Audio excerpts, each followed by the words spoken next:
तो बच्चों आज हम लोग जो है पढ़ेंगे current electricity class 10th level. CBSE का भी चैप्टर जो है, सीबीएसई का जो सिलेबस है उसको भी कवर करेगा, आईसीएसई को भी कवर करेगा और स्टेट बोर्ड को भी कवर करेगा। तो करंट इलेक्ट्रिसिटी में आप लोगों का जो सबसे पहला टॉपिक आता है वो ये है इलेक्ट्रिक करंट, कि what is electric current.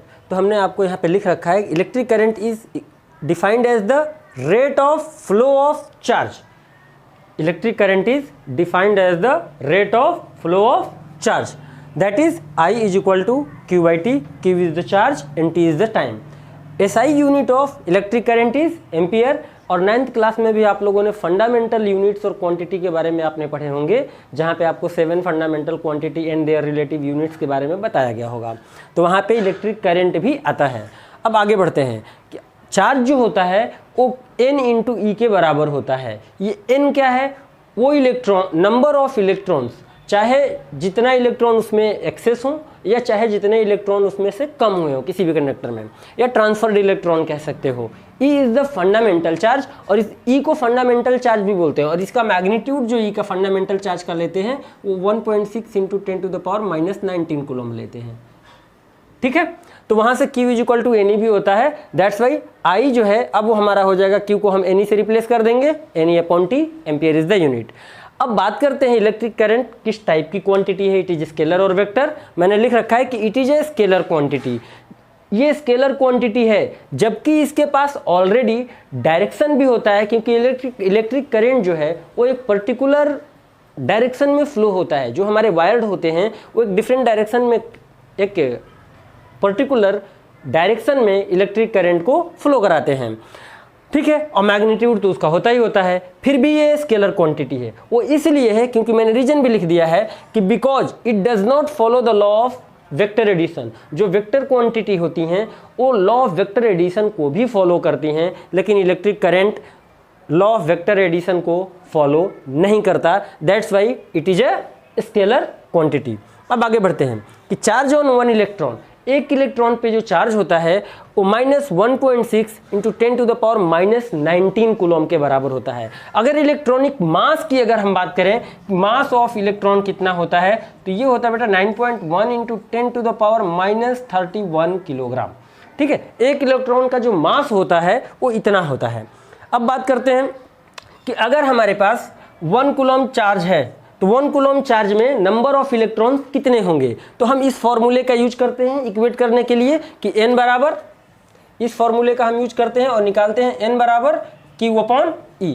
Q हमारा 1 कूलम है और E की वैल्यू 1.6 इंटू 10⁻⁻19। जब इसको आप सिंप्लीफाई करते हो तो आपका रिजल्ट आता है 6.25 इंटू 10⁻18। यानी 1 कूलम ऑफ चार्ज कंटेन और carried 6.25 into 10⁻18 electrons. Is that clear? So इतना electrons passing through in a conductor in 1 second. किसी भी कंडक्टर, इतना इलेक्ट्रॉन किसी भी कंडक्टर से पास होता है 1 सेकेंड में through the area of cross section of the given conductor. Is that clear? इसके बाद हम बात करते हैं कि मेटल अगर है तो मेटल में इलेक्ट्रिक करंट कौन फ्लो कराता है। इलेक्ट्रोलाइट्स अगर हैं तो उसमें हमारा इलेक्ट्रिक करंट कौन फ्लो कराता है। तो इन मेटल्स में मेटल्स जो हमारे होते हैं उनमें एक्सेस ऑफ फ्री इलेक्ट्रॉन्स ज़्यादा होता है। तो हम कह सकते हैं कि मेटल्स में हमारे फ्री इलेक्ट्रॉन्स जो होते हैं are the responsible for electric current. जबकि इलेक्ट्रोलाइट की अगर हम बात करते हैं, ये वही इलेक्ट्रोलाइट जो आप सेल और बैटरी आप पढ़ते हो, घरों में आप लोगों के बैटरी लगे होते हैं, तो बैटरी के अंदर जो हमारा सोल्यूशन होता है, केमिकल सोल्यूशन होता है, that is known as electrolyte. तो उसमें हमारे पॉजिटिवली और नेगेटिवली चार्ज जो आयंस होते हैं, जिनको हम केटायन और एनायन कहते हैं, वो हमारे रिस्पॉन्सिबल होते हैं इलेक्ट्रिक करंट के लिए और इलेक्ट्रिसिटी के लिए। ठीक है, और इलेक्ट्रिक करंट हमेशा आपने देखा होगा सेल और बैटरी का में हमेशा एक पॉजिटिव टर्मिनल होता है और एक नेगेटिव टर्मिनल होता है। जैसे इस तरीके से कुछ होता है। ठीक, ये पॉजिटिव टर्मिनल है और ये नेगेटिव टर्मिनल है। तो हमेशा इलेक्ट्रिक करंट पॉजिटिव टर्मिनल से नेगेटिव टर्मिनल की तरफ फ्लो होके जाता है। जैसे यहाँ पे अगर हम कोई एक बल्ब लगा दें, ये मान लिया जाए कि हमारा बल्ब है, ठीक है, और यहाँ पे आप एक कोई स्विच लगा दो, की लगा दो। जैसे हम की को यहाँ ऑन करेंगे तो ये इलेक्ट्रिक करंट इस तरफ से जाएगा और इस तरफ आ जाएगा। तो इलेक्ट्रिक करंट हमेशा फ्लो होता है इस तरीके से, यानी पॉजिटिव से नेगेटिव की तरफ। तो इसको हम कह सकते हैं कि इलेक्ट्रिक करंट जो होता है always flow from higher potential to the lower potential. जबकि इलेक्ट्रॉन की अगर हम बात करें तो बेटा इलेक्ट्रॉन जो मूव करते हैं वो negative terminal of the cell और बैटरी से पॉजिटिव टर्मिनल की तरफ मूव करते हैं। तो यहाँ क्लियर हो गया ये बात कि इलेक्ट्रिक करंट का डायरेक्शन, अगर इलेक्ट्रिक करंट हमारा इस तरीके से मूव कर रहा है तो जो इलेक्ट्रॉन है जस्ट उसके अपोजिट डायरेक्शन में मूव करेगा। क्लियर हुआ? क्लियर हुआ? किसी को कोई दिक्कत तो नहीं है? नहीं ना? ओके। अब बात करते हैं कि वह कभी कभी ना पूछ लिया जाता है छोटे क्लास में, जैसे आपके 10th क्लास लेवल में, कि define 1 ampere of current, electric current. तो 1 एम्पियर ऑफ इलेक्ट्रिक करंट को अगर आपको डिफाइन करना है तो हम कह सकते हैं कि 1 ampere of electric current is equal to the rate of flow of charge is 1 coulomb per second. इसको ऐसे रिप्रेजेंट किए कर सकते हो कि 1 ampere is equal to 1 coulomb upon 1 second equal to 1 coulomb per second, that is 1 ampere. ठीक है। जो हमारा इलेक्ट्रिक करंट होता है वो कहीं मिली एम्पियर में लिखा होता है, कहीं माइक्रो एम्पियर में लिखा होता है, कहीं नैनो एम्पियर में लिखा होता है। तो उस मिली एम्पियर, माइक्रो एम्पियर और नैनो एम्पियर को एम्पियर में कन्वर्ट करने का बाकायदा रूल होता है कन्वर्जन का, इस तरीके से कि 1 मिली एम्पियर जो होता है 10 टू द पावर -3 एम्पियर के बराबर होता है। 1 micro ampere 10 to the power -6 ampere के बराबर होता है। 1 nano ampere 10 to the power -9 ampere के बराबर होता है। जैसे कि एग्जाम्पल के तौर पर कि कहीं हमारा इलेक्ट्रिक करंट जैसे मान लो लिखा है 6 मिली एम्पियर। अब इसको हमें एम्पियर में कन्वर्ट करना है तो हम इसको लिख लेंगे 6 × 10 टू द पावर -3 एम्पियर। कहीं इलेक्ट्रिक करंट जैसे मान लो लिखा है 7 माइक्रो एम्पियर, तो अब 7 माइक्रो लिखा है तो इसको लिख लोगे 7 × 10 टू द पावर -6 एम्पियर। ठीक है। तो इस तरीके से हम अपना इलेक्ट्रिक करंट का कन्वर्जन कर सकते हैं कि जहां मिली एम्पियर होगा उसको एम्पियर में करने के लिए ऑर्डर मल्टीप्लाई कर देंगे 10 टू द पावर -3, और जहां माइक्रो एम्पियर होगा वहां 10 टू द पावर -6 आ जाएगा। क्लियर है? इसके बाद हमारा जो कॉन्सेप्ट आता है बोर्ड लेवल में, आपके क्लास 10th का सीबीएसई, आईसीएसई और स्टेट बोर्ड का जो है, उसमें आ जाता है concept of potential and potential difference. ये क्या होता है? तो जो कॉन्सेप्ट ऑफ पोटेंशियल यानी जो पोटेंशियल टर्म है ये डिफाइन करता है फ्लो ऑफ चार्जेस के डायरेक्शन को, कि हमारे इलेक्ट्रिक चार्जेस किधर से किधर को फ्लो कर रहे हैं। ठीक है। तो हमने यहाँ पे आपको डिफिनेशन लिख रखा है कि potential is the electrical state of conductor, it is a electrical state of conductor which define the direction of flow of charge when two or more conductors are either placed in contact or joined by a wire। कि अगर हमारे दो conductor या दो से ज़्यादा conductor आपस में टच करके रखे हुए हों या मेटेलिक वायर से कनेक्टेड हों तो हमारा चार्जेज किधर से किधर को फ्लो करेगा, उसको पूरा का पूरा पोटेंशियल हमारा डिफाइन करता है। अब बात आती है कि कैसे वो फ्लो करेगा, तो ये चीज़ मैं आपको एक फिगर से दिखा रहा हूँ, आगे भी समझा दूंगा अभी कि जैसे फॉर एग्जांपल यहाँ पे हमारे दो कंडक्टर्स हैं A and conductor B. Conductor A जो है ये नेगेटिवली चार्ज है, कंडक्टर बी हमारा पॉजिटिवली चार्ज है। अब तो यहाँ पे क्या होगा कि जो हमारा इलेक्ट्रिक करंट है always flow from higher potential to the lower potential. Electric current always flow from higher potential to the lower potential. तो इलेक्ट्रिक करंट हमारा बी से ए की तरफ फ्लो कर रहा है, व्हाइल जस्ट इसके उल्टा इलेक्ट्रॉन्स फ्लो करते हैं। ये बात आप अपने दिमाग में बैठा ले कि जो डायरेक्शन ऑफ करंट होगा, इलेक्ट्रिक करंट होगा, उसके जस्ट अपोजिट में इलेक्ट्रॉन का डायरेक्शन होगा। ठीक है। तो इलेक्ट्रॉन हमारा लोअर पोटेंशियल से हायर पोटेंशियल की तरफ मूव कर रहे हैं। ठीक है। और अगर पॉजिटिव चार्जेस की बात करें कि वो कैसे फ्लो करते हैं, इनका मूवमेंट कैसे होता है, तो इस चीज़ को देखो समझना है तो हम ऐसे समझ सकते हैं कि जैसे फॉर एग्जांपल कि हमने यहाँ पे एक कोई वेसल ले लिया और इस वेसल में हमारा एक वाटर डाल ली। सिंपली हमने इस वेसल में वाटर डाल ली एक सर्टेन लेवल तक। एक दूसरा एम्प्टी वेसल लिया हमने बगल में, इसमें कुछ नहीं है, पूरी तरह से एम्प्टी है। अब अगर इसको एक पाइप से दोनों को अगर हम कनेक्ट कर दें, और यहाँ पे आप टैप लगा सकते हो, यहाँ हमने टैप लगा दिया। ठीक है। अब इस टैप को हम ओपन कर दें तो क्या होगा, यहाँ से हमारा लिक्विड या वाटर फ्लो होते होते इसमें आना शुरू हो जाएगा और इसमें भरना शुरू हो जाएगा। तो इसका भी लेवल अपना राइज करेगा। और ये कब तक फ्लो करेगा? ये तब तक फ्लो करेगा जब तक कि दोनों का लेवल आपस में सेम ना हो जाए। यानी कि भाई जब इसका लिक्विड इसमें जा रहा है तो इसका लिक्विड का लेवल धीरे धीरे डाउन हो रहा है, इसका लेवल धीरे धीरे डाउन हो रहा है और इसका लेवल धीरे धीरे बढ़ रहा है। ठीक है। तो एक सर्टेन लेवल तक आके दोनों का लेवल अपना फिक्स हो जाएगा।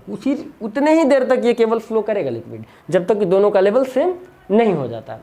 अब दूसरी बात कि यहाँ कैसे चार्ज को हम समझा सकते हैं, तो ऐसे समझ सकते हो आप कि देखो बेटा, अब यहाँ जो है यहाँ से जो लिक्विड हमारा फ्लो हो रहा है, जो वाटर हमारा फ्लो हो रहा है, इसे चार्ज समझो। और कैसा चार्ज समझो? Positive charge. तो पॉजिटिव चार्ज किधर से किधर को फ्लो कर रहा है? हायर पोटेंशियल से लोअर पोटेंशियल की तरफ। और नेगेटिव चार्ज हमारे कैसे फ्लो करते हैं, जस्ट उल्टा, पॉजिटिव चार्ज के जस्ट अपोजिट फ्लो करते हैं। तो हमारे जो इलेक्ट्रॉन्स होंगे वो एम्प्टी वाले की तरफ से इधर की तरफ फ्लो करेंगे। ठीक है, कोई दिक्कत? तो याद रखना है आपको कि जो पॉजिटिव चार्ज है वो हायर पोटेंशियल से लोअर पोटेंशियल की तरफ फ्लो करते हैं, और ये चार्जेस तब तक फ्लो करते हैं जब तक कि दोनों, जैसे अगर दो कंडक्टर की मैं बात कर रहा हूं तो तब तक फ्लो करेंगे जब तक दोनों की चार्ज की वैल्यू सेम ना हो जाए या दोनों का पोटेंशियल हमारा सेम ना हो जाए। ठीक है, इसके बाद हम आपको बताने जा रहे हैं अगला हमारा जो टॉपिक है इसी से रिलेटेड है कि इलेक्ट्रिक पोटेंशियल को और कैसे डिफाइन कर सकते हैं। तो इलेक्ट्रिक पोटेंशियल का एक और डिफिनेशन ये होता है कि electric potential at a point is defined as the amount of work done in bringing a unit positive test charge from infinity to that point. ये फॉर्मूला हमारा बना, पोटेंशियल इज इक्वल टू, ये given point का potential है, याद रहे इसमें लिखा है बकायदा कि electric potential at a point. तो जिस पॉइंट पे हमें पोटेंशियल निकालना है उस पॉइंट की पोटेंशियल के लिए एक पर्टिकुलर फॉर्मूला है, work done upon test charge, unit joule per coulomb और वोल्ट। जूल पर कूलम को ही हम लोग वोल्ट बोलते हैं, जूल पर कूलम को ही हम लोग क्या बोलते हैं, वोल्ट बोलते हैं। और ये जो इलेक्ट्रिक पोटेंशियल है ना, ये स्केलर क्वांटिटी होता है। ये कैसी क्वांटिटी होता है, ये स्केलर क्वांटिटी है, ध्यान रहे, ये स्केलर क्वांटिटी यानी ये वेक्टर क्वांटिटी नहीं है। इलेक्ट्रिक पोटेंशियल हमारा स्केलर क्वांटिटी होता है। तो अब इस चीज़ के कॉन्सेप्ट को समझते हैं कि ये कैसे होता है, क्या होता है। तो देखो बेटा, इस चीज़ को समझो बहुत आसानी से कि जैसे मान लो कि एक चार्ज है, ये सोर्स चार्ज इसको बोल सकते हो। तो सोर्स चार्ज क्या करता है कि अपने सराउंडिंग स्पेस में एक इलेक्ट्रिक फील्ड क्रिएट करता है। सोर्स चार्ज क्या करता है, अपने पूरे सराउंडिंग स्पेस में एक इलेक्ट्रिक फील्ड को बनाता है, प्रोड्यूस करता है। अब इस इलेक्ट्रिक फील्ड के बाहर का कोई भी पॉइंट ले लो कि यहाँ पे हमारा कोई एक टेस्ट चार्ज रखा हुआ था, और इस टेस्ट चार्ज को हम क्या कर रहे हैं, इस चार्ज के, सोर्स चार्ज के इलेक्ट्रिक फील्ड के किसी पॉइंट पी तक हम लेके चले आए। तो जब इस Q0 वाले यानी इन्फिनिटी से टेस्ट पॉजिटिव चार्ज को यहाँ तक लाओगे तो आपको कुछ ना कुछ वर्क डन करना पड़ेगा, आपको यहाँ पे कुछ ना कुछ वर्क डन करना पड़ेगा इसके रीजन में आने के लिए। तो आपने जो भी वर्क डन किया वो वर्क डन, और जिस चार्ज को लाने में किया वो चार्ज का रेशियो इस पॉइंट का इलेक्ट्रिक पोटेंशियल को डिफाइन करता है। ठीक है, क्या बोला मैंने कि अगर एक चार्ज है तो चार्ज अपने सराउंडिंग स्पेस में, अपने चारों तरफ के स्पेस में जो एक रीजन क्रिएट करता है, और उस रीजन को हम लोग बोलते हैं इलेक्ट्रिक फील्ड। क्या बोलते हैं, इलेक्ट्रिक फील्ड।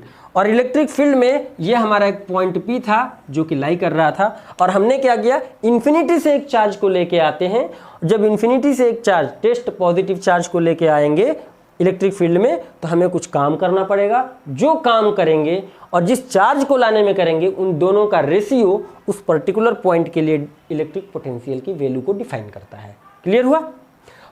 ठीक है, और इसके बाद और हम बताते हैं आपको, बंद करो। तो देखो, बार बार पिछले डिफिनेशन में हमारे पास आ रहा था कि टेस्ट पॉजिटिव चार्ज, ये टेस्ट पॉजिटिव चार्ज क्या होता है ये समझ लो। ये एक वेल नोन स्मॉल चार्ज होता है, वेल डिफाइंड स्मॉल चार्ज होता है, जो किसी अनदर चार्ज की अगर प्रेजेंस भी तो उसको डिस्टर्ब नहीं करता।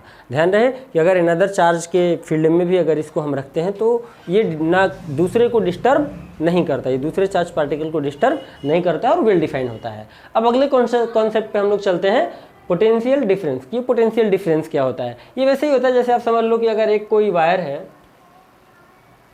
देखो, हाँ, ये कोई हमारा एल वायर है, सपोज इसकी लेंथ है हमारा 10 मीटर, और ये कोई बी वायर है, इसकी लेंथ है सपोज दैट 8 मीटर। तो पूछा जाए कि इसके लेंथ में क्या डिफरेंस है, तो अब क्या निकालोगे, एल माइनस बी, ऐसे ही निकालोगे कि 10 मीटर माइनस 8 मीटर, आपका डिफरेंस की वैल्यू आ जाएगा कि 2 मीटर, कि दोनों के बीच का डिफरेंस हमारा 2 मीटर लेंथ का है। एज इट इज़ होता है, ये कोई दिक्कत वाली बात नहीं। इस चीज़ को हम ऐसे समझते हैं अब कि देखो बेटा, अगर ये हमारा सोर्स चार्ज है और इस सोर्स चार्ज के रीजन में हम कोई 2 पॉइंट ले लें, सपोज एक पॉइंट ए ले लो और एक पॉइंट बी ले लो। क्लियर? ये दोनों ही पॉइंट इसके इलेक्ट्रिक फील्ड रीजन में है, और इससे कहीं दूर इन्फिनिटी पे हमने एक टेस्ट पॉजिटिव चार्ज को रखा। अब इस चार्ज को यहाँ से बी पर लेके आए, तो जब बी पर लेके आओगे, सपोज आपने कोई वर्क किया W1, तो इस पॉइंट बी का जो पोटेंशियल होगा, पोटेंशियल एट पॉइंट बी, वो कितना हो जाएगा, तो W1 अपॉन Q0। कोई दिक्कत वाली बात, इतना वोल्ट हमारा पोटेंशियल आएगा। अब समझो कि अगर इस चार्ज को बी के बजाय अगर हम इसको ए पर लेके आएंगे, तो ए पर लेके आए, अब यहाँ मान लो हमारा कितना वर्क डन हो रहा है, W2 वर्क डन हो रहा है। तो इस पॉइंट का हमारा पोटेंशियल क्या हो जाएगा, पोटेंशियल एट पॉइंट A, तो W2 अपॉन उसी चार्ज को आप लेके आ रहे हो, तो ये कोई दिक्कत वाली बात। अब दोनों पॉइंट के बीच का पोटेंशियल डिफरेंस क्या होगा, तो जो इसके क्लोज होता है यानी जो सोर्स चार्ज के पास में होता है वो हायर पोटेंशियल, क्योंकि यहाँ पे फील्ड भी ज़्यादा होगी, स्ट्रेंथ भी ज़्यादा होगा, तो यहाँ का पोटेंशियल भी ज़्यादा होगा, और ये दूर है तो यहाँ का पोटेंशियल थोड़ा कम होगा। या दोनों के बीच का जो पोटेंशियल डिफरेंस है वो आप निकालोगे तो पोटेंशियल डिफरेंस हमारा आ जाएगा VA minus VB is equal to W1 W2 upon Q0 minus W1 upon Q0। अब इसको ऐसे लिख दिया जाए W2 माइनस W1। इस चीज़ को चलो ये डिफरेंस है, सपोज इसको हम मान ले वर्क डन। ये वर्क डन कौन सा वर्क डन हुआ, ये इन दोनों पॉइंट के बीच का वर्क डन हुआ, ठीक है। ये जो हमारा W हमने लिखा, ये W इन दोनों के, केवल इन दोनों पॉइंट के बीच का वर्क डन है अपॉन Q0, ठीक है। तो ये जो हमारा डिफिनेशन है साफ साफ बोलता है कि potential difference between two point is equal to the work done in moving a unit positive charge from one point to other. तो ये वैसे ही है, देखो यहाँ से हमारा रिजल्ट आया कि A minus VA minus VB is equal to W upon Q0, और ये W जो है इन्हीं दोनों पॉइंट के बीच का तो वर्क डन होगा। इन दोनों वर्क का जब डिफरेंस आप निकालोगे, W1 और W2 का जब डिफरेंस निकालोगे तो इन दोनों पॉइंट के बीच का वर्क के ही तो बराबर आएगा। तो इसीलिए इसको डिफाइन करते हैं ऐसे कि it is equal to the amount of work done in moving a unit positive test charge from one point to other, ठीक है। और इसका हमारा फॉर्मूला बन गया, दैट इज इसी फिगर के हिसाब से आप लिख सकते हो, एज इट इज आप चाहे तो पूरा लिख सकते हो, कोई दिक्कत वाली बात नहीं है कि दो पॉइंट अगर हैं तो उनके बीच का हमारा पोटेंशियल डिफरेंस इतना आता है। और यूनिट तो मैं पहले ही बता चुका हूँ कि हमारा जूल पर कूलम या वोल्ट, ठीक है। अब पोटेंशियल अगर हमारा स्केलर क्वांटिटी है तो ये भी तो हमारा स्केलर क्वांटिटी ही होगा, कोई दिक्कत वाली बात तो नहीं।